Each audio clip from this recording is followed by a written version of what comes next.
बिस्मिल्लाहिर्रहमानिर्रहीम। अस्सलाम वालेकुम स्टूडेंट्स। आज का हमारा टॉपिक है lack of natural resources. Natural resources जो कि ऐसे रिसोर्सेज जो कुदरती तौर पे पैदा होते हैं और ओरिजिनेट होते हैं, अल्लाह ताला की तरफ से उनकी प्रोडक्शन होती है, उनकी कमी हो जाना, उसकी वजह क्या है, इस बारे में डिस्कस करेंगे। और वो कौन कौन से रिसोर्सेज हैं जो कि जिनकी कमी हो जाती है अगर उनका एक्सेस यूज़ किया जाए या उन्हें केयरलेसली यूज़ किया जाए। तो इसमें दो टर्म्स हैं जो आपने समझनी है। इसमें है renewable resources and non renewable resources. ये देखें, न्यूएबल का मतलब है कि जनरेट हो जाना, न्यू हो जाना। रीन्यू का मतलब, री का मतलब होता है अगेन, तो दोबारा नई कंडीशन में आ जाना।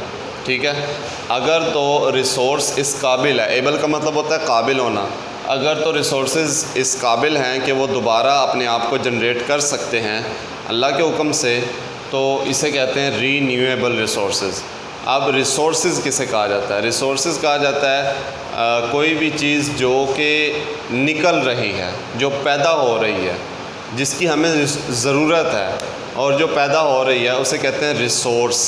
अगर तो वो अपने आप को रीन्यू करने की एबिलिटी रखता है तो वो रीन्यूएबल रिसोर्सेज है। अगर रीन्यू करने की एबिलिटी नहीं रखता तो फिर वो नॉन रीन्यूएबल रिसोर्स है।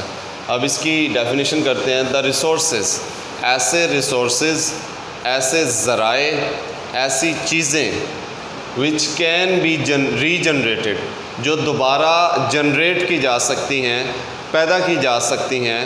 पैदा ना भी कहें, जनरेट का मतलब है कि सामने आ जाना, दोबारा सामने आ सकती हैं अपनी पहले वाली हालत में क्विकली, तेज़ी से। ये बात याद रखनी है कि बहुत सारी चीज़ें ऐसी हैं जो दोबारा तो सामने आ जाती हैं, मतलब हम उसे दोबारा इस्तेमाल कर सकते हैं, दोबारा इस्तेमाल करने की कंडीशन में आ जाती हैं। लेकिन कुछ हैं जो क्विकली दोबारा पहले वाली कंडीशन में आ जाती हैं, और कुछ ऐसी हैं कि जिनको हज़ारों साल लग जाते हैं दोबारा अपनी पहले वाली कंडीशन में आने के लिए।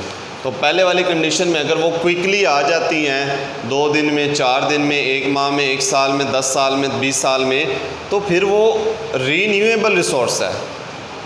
लेकिन अगर उसे सदियां या हज़ारों साल लग जाते हैं तो फिर वो नॉन रीन्यूएबल रिसोर्स है। ठीक है, अब इसमें एग्जांपल देखें। वाटर है, पानी जो है, इसकी सर्कुलेशन होती रहती है, ये अपने आप को रीन्यू करता रहता है। वो कैसे? जो पानी हम इस्तेमाल करते हैं, पीने के लिए इस्तेमाल करते हैं, वो तो हमने इस्तेमाल कर लिया। लेकिन जो नहाने के लिए, बर्तन धोने के लिए, कपड़े धोने के लिए, फ़र्श धोने के लिए और बाकी चीज़ों में इस्तेमाल होता है पानी फैक्ट्रीज़ के अंदर, वो पानी बहुत सारा। अब देखें, अगर हमने फ़र्श धोया है या कपड़े धोए हैं तो वो पानी कपड़ों के अंदर नहीं चला गया। अगर वो गीले भी हो गए हैं कपड़े तो फिर कपड़ों से इवेपोरेट कर जाता है, हवा में चला जाता है। और जिस पानी से कपड़े धोए जाते हैं वो पानी नालियों में चला जाता है, वहाँ से वो नहर में चला जाता है, या ज़ेर ज़मीन पानी के अंदर मिक्स हो जाता है, या फिर वो दरिया में चला जाता है। तो इस तरह पूरे शहर का पानी इकट्ठा होके दरियाओं और समंदरों में चला जाता है। ठीक है, अब वहाँ से वो गंदा पानी जो है, उसमें जो वेस्ट मटेरियल होता है, पार्टिकल्स होते हैं, हैवी पार्टिकल्स, वो डाउन नीचे हो जाते हैं, वो नीचे बैठ जाते हैं, तह में चले जाते हैं, बॉटम में चले जाते हैं। और बाकी जो अपर सरफेस से वाटर होता है, वाटर के मॉलिक्यूल्स इवेपोरेट करके ऊपर चले जाते हैं। जब इवेपोरेशन होती है ऊपर जाके वो बादलों में जाते हैं, और बादलों से फिर बारिश होती है।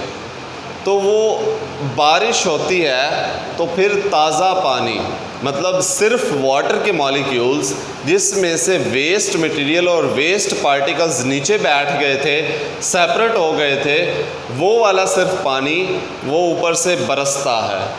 और फिर वो उससे ग्लेशियर्स बनते हैं, वो आइस कैप्स बनती हैं, मतलब कि वो पहाड़ों के ऊपर बर्फ़बारी होती है और नदी नालों में के अंदर भी वो ताज़ा पानी आता है।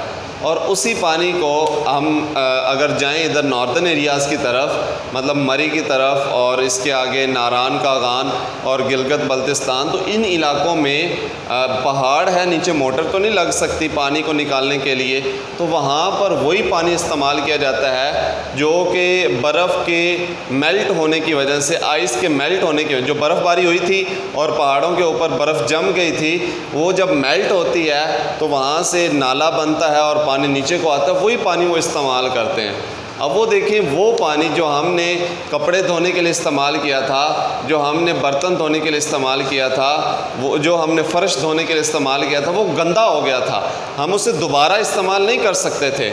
अब वही पानी जब बारिश हुई है या बर्फ़बारी हुई है, स्नो फॉलिंग हुई है, अब उसके बाद वो पिघलने के बाद नीचे आया तो वो पानी पीने के लिए भी इस्तेमाल हो गया, मतलब कि वो रीन्यू हो गया है क्विकली।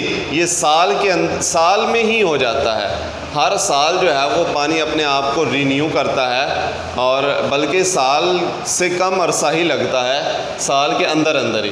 तो ये वाटर जो है ये रीन्यूएबल रिसोर्स है, ये अपने आप को दोबारा रीजनरेट कर लेता है, और ये सारा अल्लाह के हुक्म से होता है। नेक्स्ट है नॉन रीन्यूएबल रिसोर्सेज।